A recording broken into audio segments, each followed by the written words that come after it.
ميديا، ممكن ابطل لعيب كوره من خلال السوشيال ميديا. فاهمين ان هم ممكن يعملوا كده. الوضع في الكره المصريه كل شويه بيوصل لحال ما يعلم بقى الا ربنا.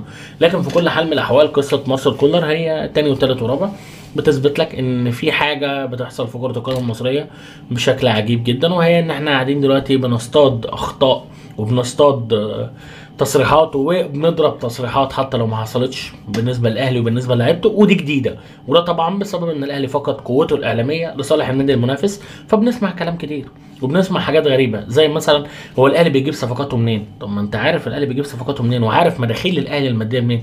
ما الاهلي مش هو النادي اللي لازم يتسال انت بتجيب فلوسك منين. في انديه تانية لازم تتسال انت بتجيب فلوسك منين. في انديه تانية المفروض ان هي عندها مشاكل في القيد وعندها مشاكل مع اتحاد الكوره والدنيا بالنسبه لها تمام.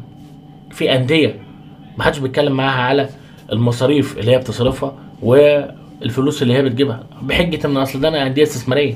بس هو التاني وتالت ورابع الاهلي بيدفع ضريبه فقدان الاعلام للمنافس، لا اكتر ولا اقل. فهنقعد نسمع من ده كتير للاسف الشديد، وهيبقى مطلوب منك دايما انك تطلع تدافع. هو دلوقتي بيلعبك ملاكمه، عمال يهاجم يهاجم يهاجم يهاجم، المفروض منك ان انت تفضل تطلع تدافع عن نفسك. كل ده ليه؟ عشان انت زي ما قلت لك خسرت الاعلام للمنافس.